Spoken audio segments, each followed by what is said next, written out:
మీరు అనుకుంటున్నారంటే ఇప్పుడు ఎవరైనా సరే కొనేవాళ్ళు డైరెక్ట్ ఓనర్ కి నెంబర్ ఉంది చేసేద్దాం అనుకుంటారు, అంటే మీడియేషన్ అవసరం లేదు, హ్యాపీగా డీల్ చేసుకోవచ్చు అని అనుకుంటారు. బట్ మీరెందుకు సార్ రియల్ ఎస్టేట్ ఇంకా దండగ కదా, అందరు పనులు మానేసుకొని కూర్చోవాలి. వాళ్ళు అనుకుంటారు కదా మీడియేషన్ కి డబ్బులు ఇచ్చే బదులు డైరెక్ట్ ఓనర్ నెంబరే అక్కడ ఉంది అని చెప్పేసి వాళ్ళు ఉంటారు కదా. మీరెందుకు తప్పు అంటున్నారు? ఎందుకు తప్పు అనట్లే, దీంట్లో చాలా ప్రాబ్లమ్స్ వస్తాయి అంటున్నాం. ఓకే, ఇప్పుడు గూగుల్లో కొడితే ఏ ప్రాబ్లంకి ఏ గోల్ వేసుకోవాలో తెలుస్తుంది. మనం యూట్యూబ్లో చూసి వంటలు చేసుకోవచ్చు, యూట్యూబ్లో చూసి చాలా నాలెడ్జ్ తీసుకోవచ్చు, మంచిదే. కానీ రియాలిటీలో కొన్నిటికి సెట్ అవ్వవు అవి.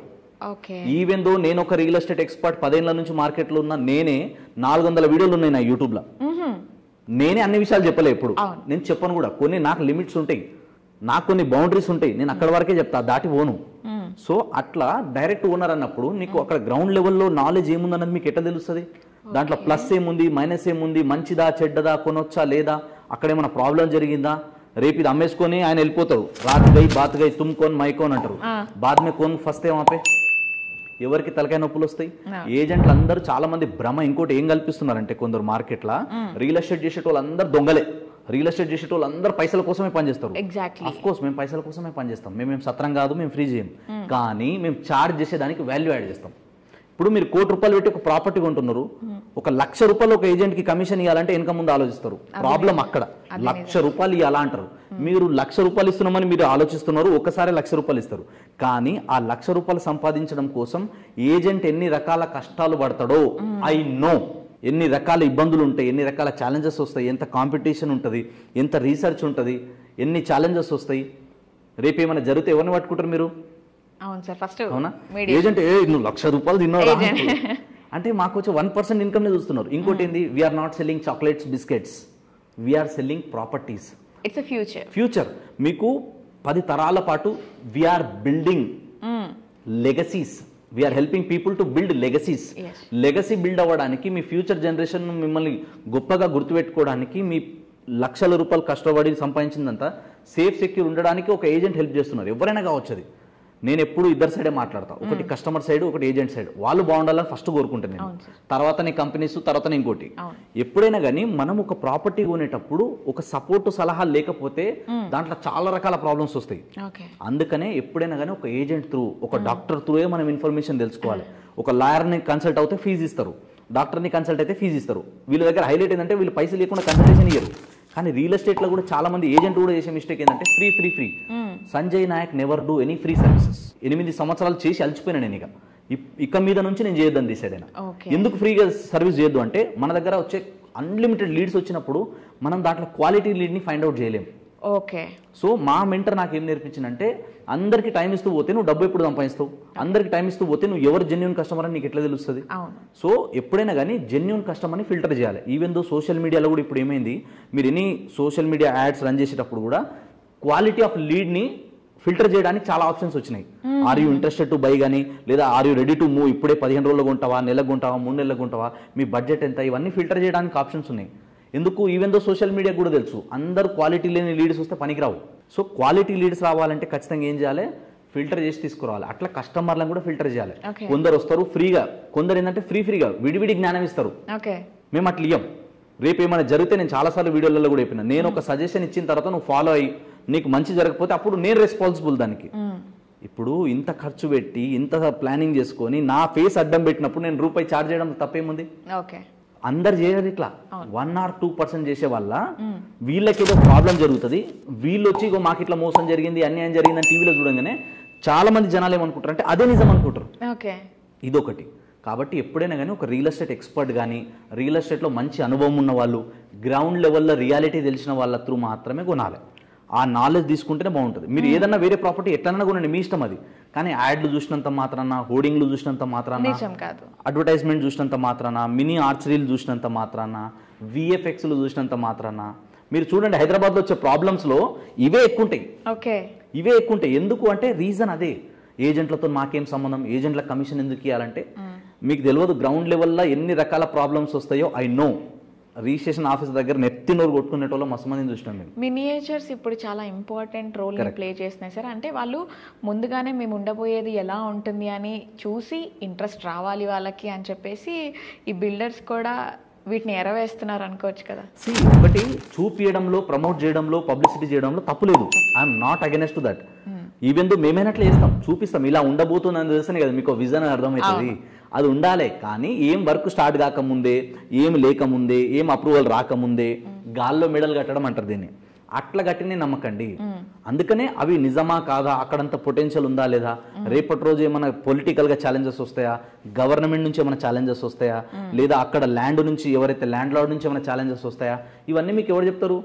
ఇది నాదండి, కొనుక్కోండి, నాకు అవసరం ఉంది, అర్జెంట్ ఉంది, నాకు ఇచ్చేసేయండి, తీసుకోండి, ఇక 10 లక్షలు కావాలా తగ్గిస్తా, ఇక తీసుకోండి అనే ఇది ఒక్కటే ఉంటే సరిపోదు. ఇవన్నీ నేను చెప్తున్నా కదా, నేను అనుభవించిన, అందరూ ఫాలో అవ్వాలని రూల్ ఏం లేదు. నేను అనుభవించిన, నాకు ఆ నొప్పి తెలుసు కాబట్టి నా నొప్పిని మీకు షేర్ చేస్తున్నా అంతే. అందరూ అట్లా చేస్తారు, అందరూ ఇట్లనే ఉన్నారని అనను. బట్ మార్కెట్లో ఇలాంటి ఛాలెంజెస్ కూడా ఇంకా ఉన్నాయి, ఇంకా వస్తూనే ఉంటాయి. కాబట్టి మనం అలర్ట్ ఉండాలి. సో ఎప్పుడైనా కానీ ఒక ప్రాపర్టీ చూడగానే మనం లీగల్ అడ్వైస్ తీసుకోకుండా, లేదా రియల్ ఎస్టేట్ ఎక్స్పర్ట్ సలహాలు తీసుకోకుండా పోతే, డైరెక్ట్ ఓనర్ ఉన్నాడు, మధ్యలో ఏజెంట్లకు పని లేదు, కమిషన్ ఇవ్వాల్సిన పని లేదు అనుకుంటే మీకు ఎన్ని రకాలుగా ఇబ్బందులు వస్తాయో. ఇప్పుడు సరే మీరు డైరెక్ట్ కొనుక్కున్నారు, రేపు అమ్ముకొని ఆయన ఎక్కడికో వెళ్ళిపోయాడు, అప్పుడు మీరు ఎవరిని అడుగుతారు? లేదు, కొనేటప్పుడు అంత మంచిగానే ఉంటుంది. అసలు సిసలైన ప్రాబ్లం ఎప్పుడు వస్తుంది తెలుసా? మరీ ముఖ్యంగా రీసేల్ టైంలో వస్తుంది. రీసేల్ టైంలో ఎవరు చేస్తారు? ఆ ప్రైస్ కానీ, ఆ డెవలప్మెంట్ కానీ, అక్కడ ఏమైనా ఛాలెంజెస్ వస్తే ఎవరు మీకు సపోర్ట్ చేస్తారు? మీరు ఉండేది ఎక్కడో సిటీలో ఉంటారు, మీరు ఎక్కడో అవతల సిటీ అవతల పోయి ల్యాండ్ కానీ ప్లాట్ కానీ కొన్నారు. అది అమ్మాలంటే ఎవరు అమ్మాలి?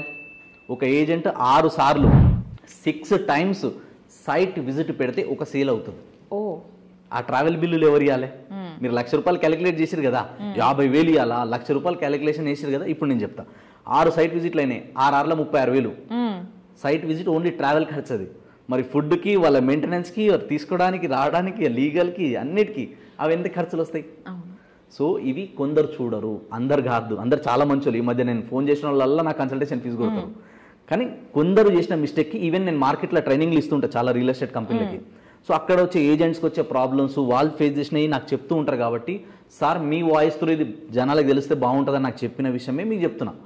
సో ఇట్లాంటి ఛాలెంజెస్ కూడా వస్తాయి. కాబట్టి జాగ్రత్తలు వహించి ఒక ప్రాపర్టీ కొనేటప్పుడు 1-2 సార్లు ఆలోచించి అప్పుడు మాత్రమే నిర్ణయం తీసుకోవాలి. తొందరపడి మాత్రం ఎప్పుడు ఎక్కడ ఇన్వెస్ట్మెంట్ చేయొద్దు. అయితే ఇప్పుడు ఏంటి అంటే సార్, కొంతమంది యాన్సిస్టర్ ప్రాపర్టీస్ కానివ్వండి, వింటేజ్ కలెక్షన్ అన్నట్లు, అంటే ఐటమ్స్లో ఉన్నట్టు ల్యాండ్స్లో, ఇల్లులో, వాటిలో కూడా ఉంటాయి. నేను ఇవి ఎక్కువగా గోదావరి అటు సైడ్ చూడడం జరిగింది. చాలామంది ఇంట్రెస్ట్ చూపిస్తూ ఉంటారు. దేనికి సార్ అంటే ఫేమ్ కోసమా, లేకపోతే అది అమ్మితే ఎక్కువ డబ్బులు వస్తాయి, ఓ వీళ్ళకి ఇది ఉంది అది ఉంది అని చెప్పుకోవడం కోసం అంటారా? Ancestor properties like 50 years 100 years అప్పటి నుంచి వస్తూ ఉంటాయి. మీరు చూసే ఉంటారు వాటిని చాలా అందంగా తీర్చిదిద్దడం కానివ్వండి, దాని మీద ఇంకా ఎక్కువ ఇన్వెస్ట్మెంట్ పెట్టి వాటిని మళ్ళీ రెనోవేట్ చేయడం కానీ చేసి దాన్ని సేల్ చేస్తూ ఉంటారు. సేల్ చేసే టైంలో ఎక్కువ ప్రాఫిట్ ఎక్స్పెక్ట్ చేయొచ్చా? లేదు అని అంటే అది 100 సంవత్సరాల క్రితంది కాబట్టి వాల్యూ తగ్గిపోతుంది అన్నది ఏమన్నా ఉంటుందా? మీరన్నట్టు అవి కొన్ని వేరే వేరే ప్రోడక్ట్స్ అయితే ఉంటుంది. అండ్ హౌసెస్లో కూడా ఏంటంటే అప్పుడున్న ఆర్కిటెక్చర్ కావచ్చు, అప్పుడున్న కల్చర్కి తగ్గట్టుగా కొన్ని డిజైన్స్కి, కొన్నిటికి కొన్ని ఏరియాల్లో డిమాండ్ ఉంటుంది. సో అట్లా ఇంకొంచెం ఏంటంటే మీరు అన్నట్టుగా ఎమోషన్స్తో ఉంటుంది అది. సో మా తాతల కాలం నుంచి వచ్చిందని చెప్పి కొన్నిసార్లు ఏమవుతుందంటే ఎన్ని కోట్లు ఇచ్చినా ఆ ఎమోషన్ మనం డబ్బుతో కొనలేము, కానీ కొన్ని చాలా అందంగా ఉంటాయి. సో అట్లాంటి వాటికి డిమాండ్ ఎప్పుడు ఉంటుంది. సో దానికి కొనే టార్గెట్ ఆడియన్స్ కంప్లీట్లీ డిఫరెంట్. అంటే ఓన్లీ ల్యాండ్కే డిమాండ్ ఉంటుందంటారా, విత్ హౌస్కి డిమాండ్ ఉంటుందంటారా? ల్యాండ్కి అల్టిమేట్గా డిమాండ్ ఉంటుంది. హౌస్ ఏంటంటే దానికి ఉన్న డిజైన్ కావచ్చు, ఆ క్వాలిటీ కావచ్చు, స్ట్రెంత్ కావచ్చు, ఈ పారామీటర్స్ అన్ని ఉంటాయి. సో అంటే ఇప్పుడు ఇంకోటి ఏంటంటే ఇప్పుడున్న మోడర్న్ టెక్నాలజీకి అప్పటికి కొంచెం వేరియేషన్స్ ఉంటాయి. సో దానికి దీనికి కంపేర్ చేసినప్పుడు ఆల్రెడీ మనకి ఇది ఈ లైఫ్ ఎంజాయ్ చేసినాం, ఇలాంటి కంఫర్ట్ మనకు ఉంది, సో ఇది కూడా ఎక్స్పీరియన్స్ చేద్దాం అనుకునే వాళ్ళు అట్లాంటి వాటికి వెళ్తారు. అంటే దానికి కూడా కొంచెం కాస్ట్ పరంగా తీసుకున్నా, దాంట్లో వచ్చే ఎమ్యూనిటీస్ పరంగా తీసుకున్నా కొంచెం డిఫరెన్స్ ఉంటాయి. కాబట్టి ఎవరికి నచ్చినట్టుగా వాళ్ళ బడ్జెట్ తగ్గట్టుగా వాళ్ళ రిక్వైర్మెంట్ అది ఉంది, ఎక్స్ప్లోర్ చేద్దాం అనుకునే వాళ్ళు అలాంటివి చూస్తారు. లేదు అంటే కొంచెం డిఫరెంట్గా వెళ్తారు. సో ఈ ప్రాపర్టీసే కొనాలి, ఇది కొనొద్దు, దీనికి డిమాండ్ ఉంటుంది, దీనికి లేదు అనేది ఏముండదు. సో దేన్ని దాన్ని డిఫరెన్స్ ఉంటుంది అనమాట. ప్రోడక్ట్ కావచ్చు, లేదా మనం ప్రాపర్టీస్లలో కూడా అక్కడున్న అట్మాస్ఫియర్ని బేస్ చేసుకుని కూడా ఉంటుంది. సో ఈ చేంజెస్ అనేది ఉంటుంది అనమాట ప్రతి దాంట్లో common. So come to existing నాలా, అది కన్వర్ట్ చేయకుండానే అమ్ముతూ ఉంటారు సార్. వాటిని మనం తీసుకోవడం అన్నది బెస్ట్ ఆప్షన్ అంటారు. ఇప్పుడు అగ్రికల్చర్ ల్యాండ్ అయితే మీకు నాలా కన్వర్షన్ అవసరం లేదు. ఓకే. ఎందుకు అంటే మనం వ్యవసాయం చేసుకోవాలి అక్కడ అనుకున్నప్పుడు నాలాతో పని లేదు. నాలా ఎప్పుడు చేస్తారంటే ఈ వ్యవసాయ భూమిని నేను వ్యవసాయానికి కాకుండా వేరే దానికి వాడతా. ఫర్ ఎగ్జాంపుల్ ఏదైనా కన్స్ట్రక్షన్ పర్పస్ కావచ్చు, ఏదైనా ఇండస్ట్రియల్ పర్పస్ కావచ్చు, ఏదైనా నేను మార్చుకోవాలి, నేను దీన్ని అగ్రికల్చర్కి కాకుండా వేరే దానికి వాడాలి అన్నప్పుడు అప్పుడు మాత్రమే అది నాలా కన్వర్షన్ అవసరం. అది వాడకుండా జస్ట్ మేము ఇప్పుడు అగ్రికల్చర్ కోసమే అనుకుంటే మాత్రం మీకు నాలా కన్వర్షన్ అనేది అవసరం లేదు. కానీ మీరు ఎక్కడైనా ఒక ఫామ్ ల్యాండ్ కానీ లేదా మీరు ఇల్లు కానీ ప్లాట్ కానీ కొనేటప్పుడైతే అది ఫర్ ఎగ్జాంపుల్ ఒక 100 కానీ ఒక ఎకరం ఉందనుకోండి. ఫర్ ఎగ్జాంపుల్ ఒక ఎకరంలో ఒక ఫామ్ హౌస్ అమ్ముతున్నారు అంటే దాంట్లో నాలా కన్వర్షన్ అయిందా లేదా, దానికి సంబంధించిన కన్స్ట్రక్షన్కి ఇంత పర్మిషన్ తెచ్చుకున్నారా లేదా, ఇవన్నీ చూసుకోవాలి. ఇప్పుడు కూడా కొందరు ఊర్లలో ఏముంటారంటే చిన్న ఒక నార్మల్గా ఒక ఇల్లు లాంటిది కట్టుకుంటారు, వీకెండ్ హోమ్ లాగా వెళ్ళి ఎంజాయ్ చేసి వస్తూ ఉంటారు. సో దానికి కూడా ఎంతవరకు పర్మిషన్స్ ఉన్నాయి ఏమున్నాయి అన్నది చూసుకోవాలి ఒకసారి. అది చూసుకొని తీసుకోవచ్చు. మనం అగ్రికల్చర్ ల్యాండ్ అయితే నాలా అవసరమే ఉండదు. అది అగ్రికల్చర్ కాకుండా వేరే దానికి వాడాలి అన్నప్పుడు కంపల్సరీ నాలా అనేది ఉంటుంది. సో ఆ నాలా కన్వర్ట్ చేసిన తర్వాతనే తీసుకోవాలి. లేదు మనం తీసుకున్నాక చేసుకోవాలంటే దానికి కొంచెం అమౌంట్ ఉంటుంది, అది పే చేస్తే చేసుకోవచ్చు, ప్రాబ్లం ఏం లేదు. సో మీరు అగ్రికల్చర్ ల్యాండ్ అన్నారు కాబట్టి అగ్రికల్చర్ ల్యాండ్స్ని ఇండస్ట్రియల్గా కన్వర్ట్ చేసి అవి సేల్ చేస్తూ ఉంటారు. అది లాకి ఎగెనెస్ట్ అంటారా లేకపోతే ఇట్స్ ఎ రూల్? అయితే దీంట్లో ఏముంటుందంటే జోనింగ్స్ అనేది ఉంటుంది కొన్ని. ఓకే. మనం ఇంతసేపు అందరికి జోన్లు అంటే రెండే తెలుసు, ఒకటి FTL తర్వాత బఫర్ జోన్ అందరికి. అట్లా దీంట్లో కూడా ఏముంటదంటే కొన్ని urban zones, peri urban zones ఉంటాయి. సో ఈ జోన్లలో కూడా ఏముంటదంటే మీరు ఇండస్ట్రియల్ ఏరియాలో కనుక ఉంటే గవర్నమెంట్ ఇప్పుడు క్లియర్ గా చెప్పింది ఏంటంటే ఇంతకు ముందు మిక్స్డ్ ఉండే, ఇప్పుడు అట్లా మిక్స్డ్ కాకుండా ఇండస్ట్రియల్ ఏరియాలో ఇండస్ట్రీస్ ఉండాలి, రెసిడెన్షియల్ ఏరియాలో రెసిడెన్షియల్ ఉండాలి అని ఉంది. ఇప్పుడు ఇండస్ట్రియల్ ఏరియాకి దగ్గరలో మీద అగ్రికల్చర్ ల్యాండ్ ఉంటే మీరు దాన్ని నాన్ అగ్రికల్చర్ గా కన్వర్ట్ చేసుకొని మీరు ఒక ఇండస్ట్రియల్ డెవలప్మెంట్ చేసుకోవచ్చు ఆ లిమిట్స్ లో వస్తే. లేదు అది ఇండస్ట్రియల్ ఏరియాలో కాదు, నార్మల్ రెసిడెన్షియల్ ఏరియాకి టౌన్ కి దగ్గరగానే ఉంది, కానీ దాంట్లో కొందరు ఏం చేస్తారు, ఇప్పుడు పోల్ట్రీ ఫామ్ లాంటిది పెడతారు, కొందరు ఏదైనా గోడౌన్ లాంటిది పెడతారు, అప్పుడు ఆ నాలా కన్వర్షన్ అవసరం పడుతుంది. సో ఏ పర్పస్ మీద మనం కన్వర్ట్ చేస్తున్నాం, దేనికోసం దీన్ని ఈ ల్యాండ్ని వాడుతున్నాం, యూటిలిటీ ఎందుకు ఇది అన్నప్పుడు అది క్లారిటీ అనేది తీసుకోవాలి. అది పర్మిషన్స్ క్లారిటీగా తీసుకున్నాక అప్పుడు మాత్రమే ముందుకు వెళ్ళాలి. సో ఒకవేళ కనుక అది ఇండస్ట్రియల్ జోన్లో ఉంది, ఇండస్ట్రీస్కి దగ్గరగా ఉంది అంటే మనం ఇండస్ట్రియల్ జోన్లో మార్చుకొని చేసుకోవచ్చు, ఇబ్బంది ఏముండదు. కానీ లేదు అది రెసిడెన్షియల్గా ఉంది కానీ ఇక్కడ పెద్ద ఫ్యాక్టరీ కట్టేస్తాం, ఇక్కడ ఇంకేదైనా డెవలప్మెంట్ చేస్తాం అన్నప్పుడు అది లీగల్గా మనం ఒకసారి చూసుకోవాలి. అంటే ఒకసారి అప్రూవల్ వచ్చిందా లేదా, దీని తర్వాత ఏమైనా పొల్యూషన్ వస్తుందా, దీని నుంచి ఏమైనా ఎఫెక్ట్ అవుతుందా లేదా, ఇవన్నీ ఒకసారి క్లారిటీ తీసుకున్నాక మాత్రమే మనం ఫర్దర్ స్టెప్ వేయాలి.